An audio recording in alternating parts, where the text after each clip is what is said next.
اعوذ باللہ من الشیطان الرجیم۔ پناہ مانگتا ہوں میں اللہ کی شیطان مردود سے۔ بسم اللہ الرحمن الرحیم۔ شروع کرتا ہوں اللہ کے پاک نام سے جو بہت بڑا مہربان نہایت رحم والا ہے۔ اتأمرون الناس بالبر وتنسون انفسکم وانتم تتلون الکتاب افلا تعقلون۔ کیا لوگوں کو بھلائیوں کا حکم کرتے ہو اور خود اپنے تئیں بھول جاتے ہو، باوجود یا کہ تم کتاب کو پڑھتے ہو، کیا اتنی بھی تم میں سمجھ نہیں؟ اس آیات میں یعنی اے اہل کتاب، باوجود اس علم کے جو کہے اور نہ کرے، اس پر کتنا عذاب ہے، پھر تم خود ایسا کیوں کرنے لگے ہو؟ جیسے دوسروں کو تقوی، طہارت اور پاکیزگی سکھاتے ہو، خود بھی تو اس کے عمل بن جاؤ۔ لوگوں کو روزے نماز کا حکم دینا اور خود اس کے پابند نہ ہونا، یہ تو بڑی شرم کی بات ہے۔ دوسروں کو کہنے سے پہلے انسان کو خود عامل ہو جانا چاہیے۔ یہ بھی میں نہیں ہے کہ تم دوسروں کو تو اپنی کتاب کے ساتھ کفر کرنے سے روکتے ہو، لیکن اللہ تعالیٰ کے اس نبی صلی اللہ علیہ وسلم کو جھٹلا کر تم خود اپنی ہی کتاب کے ساتھ کفر کیوں کرتے ہو؟ یہ بھی مطلب ہے کہ دوسروں کو اس دین اسلام کے قبول کرنے کے لیے کہتے ہو، مگر دنیاوی ڈر اور خوف سے خود قبول نہیں کرتے۔ حضرت ابو دردہ رضی اللہ تعالیٰ عنہ فرماتے ہیں، انسان پورے سمجھدار نہیں ہو سکتا جب تک کہ لوگوں کو اللہ تعالیٰ کے خلاف کرتے ہوئے دیکھ کر ان کا دشمن نہ بن جائے، اور اپنے نفس کا ان سے بھی زیادہ۔ ان لوگوں کو اگر رشوت وغیرہ نہ ملتی تو حق بتا دیتے، لیکن خود عمل نہ ہوتے۔ اس کی وجہ سے اللہ تعالیٰ نے ان کی مذمت کی۔ یہاں پر یہ بھی بات یاد رکھنی چاہیے کہ اچھی چیز کا حکم دینے پر ان کی برائی نہیں کی گئی، بلکہ خود نہ کرنے پر برائی بیان کی گئی۔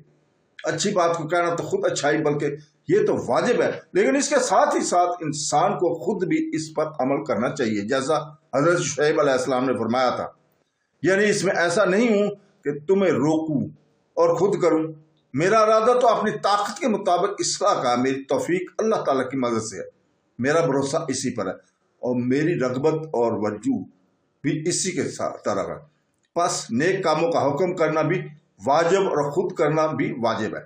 ایک کے واجب نہ کرنے سے دوسرا واجب چھوڑنا نہیں، چاہے علماء سلف اور خلف کا بھی قول یہی ہے۔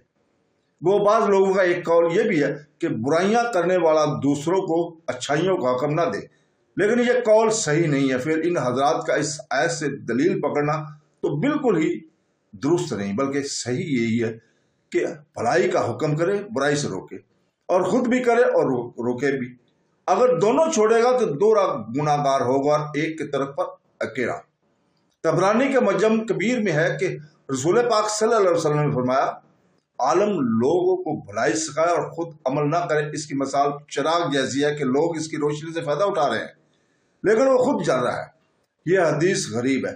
مسند احمد کی حدیث میں ہے کہ رسول پاک صلی اللہ علیہ وسلم فرماتے، معراج والی رات میں نے دیکھا کہ کچھ لوگوں کے ہونٹ آگ کی کینچیوں سے کاٹے جا رہے ہیں۔ میں نے پوچھا یہ کون لوگ ہیں؟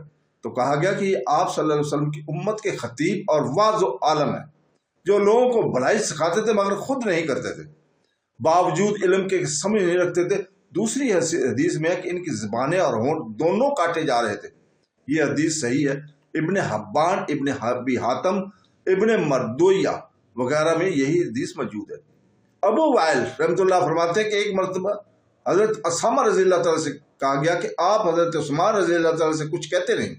آپ نے جواب دیا کہ کیا میں ان لوگوں کے سامنے علی الاعلان کہوں؟ تب ہی کہنا ہوگا، میں نے تو انہیں پوشیدہ طور سے ہر وقت کہتا رہتا ہوں، لیکن میں کسی کام کو پھیلانا نہیں چاہتا۔ اللہ کی قسم میں کسی شخص کو سب سے افضل نہیں کہوں گا، اس لیے کہ میں نے جناب رسول پاک صلی اللہ علیہ وسلم سے سنا ہے کہ ایک شخص کو قیامت کے دن لایا جائے گا اور اسے جہنم میں ڈالا جائے گا، اس کی آنتیں نکل آئیں گی اور وہ اس کے ارد گرد چکر کھاتا رہے گا، اور جہنمی جمع ہو کر اس سے پوچھیں گے کہ حضرت آپ تو ہمیں اچھی باتوں کا حکم کرنے والے اور برائیوں سے روکنے والے تھے، یہ آپ کی کیا حالت ہے؟ وہ کہے گا کہ افسوس، میں تمہیں کہتا تھا اور خود نہیں کرتا تھا، میں تمہیں روکتا تھا لیکن خود نہیں رکتا تھا۔ مثلا احمد، بخاری اور مسلم میں بھی یہ روایت ہے۔ مسند کی ایک اور حدیث ہے کہ اللہ تعالیٰ ان ان پڑھ لوگوں سے اتنا درگزر کرے گا جتنا جاننے والوں سے نہیں کرے گا۔ بعض آثار میں یہ بھی وارد ہوا ہے کہ عالم کو ایک دفعہ بخشا جائے تو عامی کو 70 دفعہ بخشا جاتا ہے۔ عالم جاہل یکساں نہیں ہو سکتے۔